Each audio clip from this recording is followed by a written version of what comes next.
So we're going to continue 11.2, our section on vectors for calculus 3. And this is on adding together two vectors. So if we have two vectors, u and v, u's here and v's here, and v doesn't need, they can have different initial points and stuff like that, but pretend you're only seeing half of those for a second.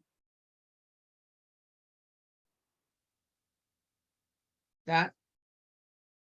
The way we do vector arithmetic is we add tip to tail, or tail to tip. So v gets added to u. If they're started in the same spot, like if you see uv like that, it helps to redraw one of the other vectors. So either put in u, like copy u over and put it in here, or copy v up to here and put it in there to do u plus v. Again, and doing it both ways like this, we can see the order doesn't matter. If I place u first and then add v to it, or if I start with v and then add u to it, we end up with the same starting point and ending point. Okay, so u plus v equals v plus u in vectors. It's commutative. And here we have the zero vector, just to do the additive portion. The vector u added to the zero vector is the same thing as 0 added to the u vector, which is just u. We can do multiplication with vectors. We can multiply by a scalar. And so when we have something like 2v, what we're going to do is we're going to take that scalar and multiply it by the magnitude. And it keeps the vector facing the same direction. So the direction doesn't change, just the scalar does. So if this is v, if I do 2v, it doubles the length of it. Okay. So you can kind of see that. That's about half. And so this would be v plus v is 2v.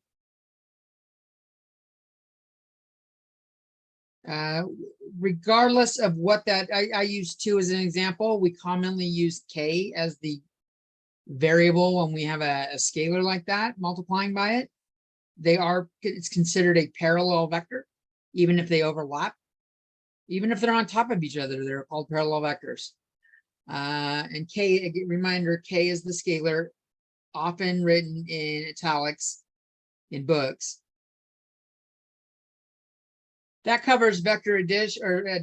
If we do vector subtraction, it's like doing, so we have it. Vector subtraction is like doing addition of the opposite. So if I have two vectors, v and w, the opposite of w would be like this.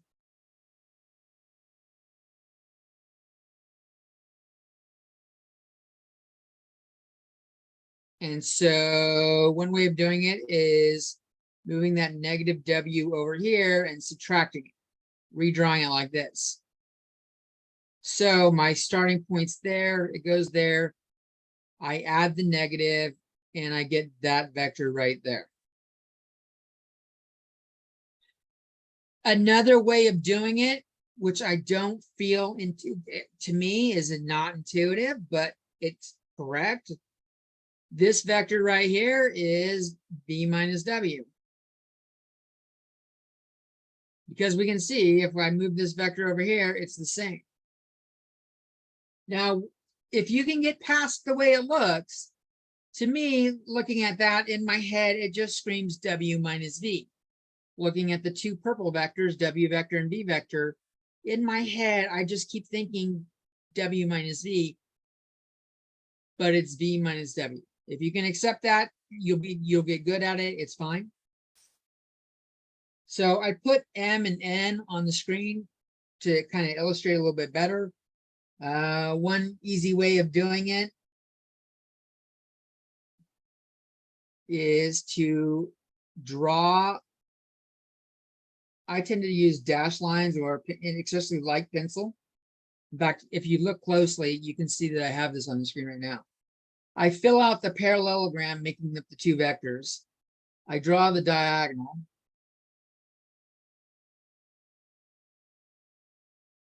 This diagonal is the sum of the two vectors.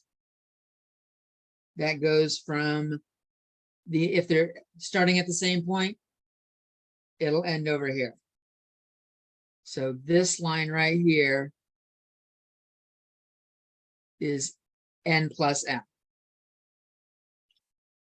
If we do the two diagonals and I go like this,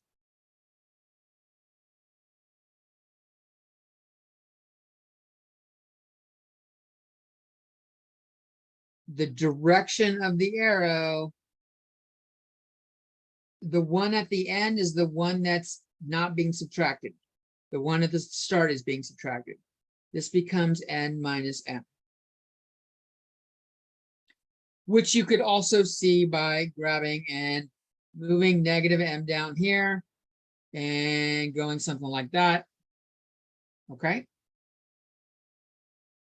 So that's adding and subtracting.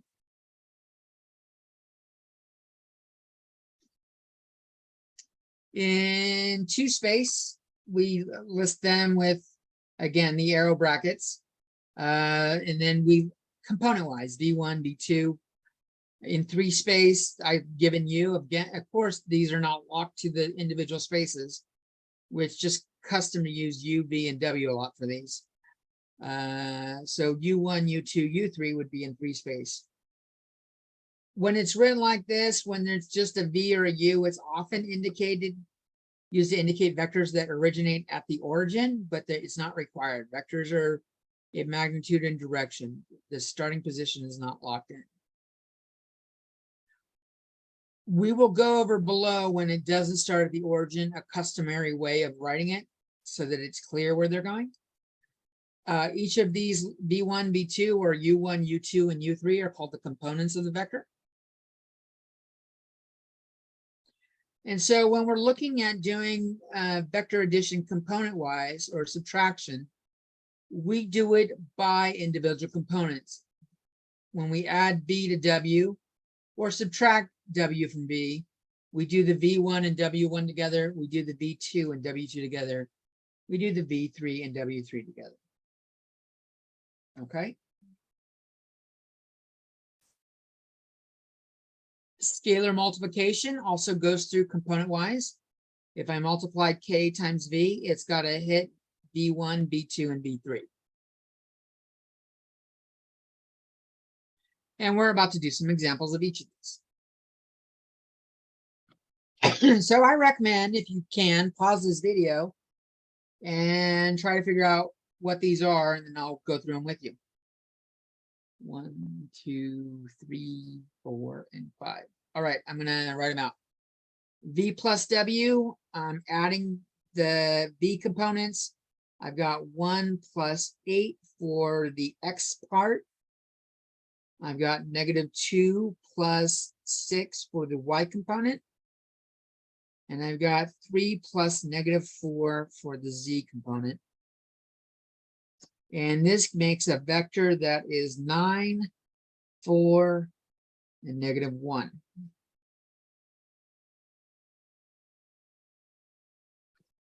If I do V minus W, I have 1 minus 8, -2 minus 6, and 3 minus -4. So 1 minus 8 is -7, -2 minus 6 is -8, and 3 minus -4 is 3 plus 4, or 7.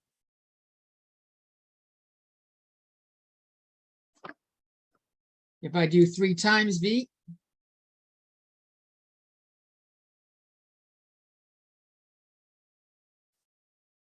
this goes through and impacts each of them.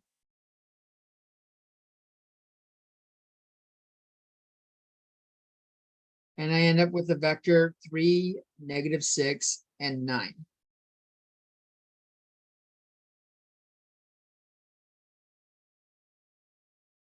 Same thing with the 1/4. I move the 1/4 inside right away. We've got 1/4 times 8. I've got 1/4 times 6. And I've got 1/4 times -4. So 1/4 of 8 is 2. 1/4 of 6 is 6/4 or 3/2. And 1/4 of -4 is -1. Okay.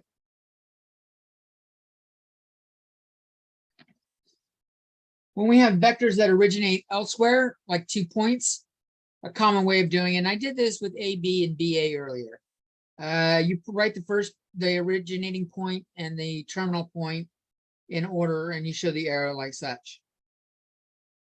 When you're calculating them, you have to subtract it that way. So if I'm doing U is P1 to P2, we're going to do X2 minus X1 for the X component, Y2 minus Y1 for the Y component.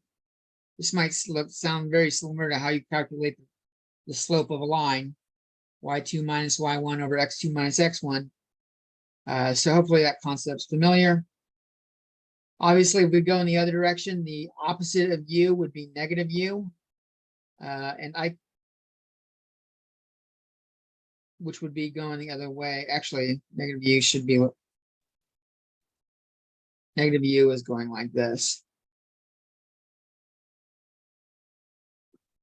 So W is going the opposite direction, since it's, and then we've got W, P2 to P1. So we're taking the terminal point and subtracting the initial point. X1 minus X2, Y1 minus Y2. Okay. And that'll be it for this video. And we'll see you soon.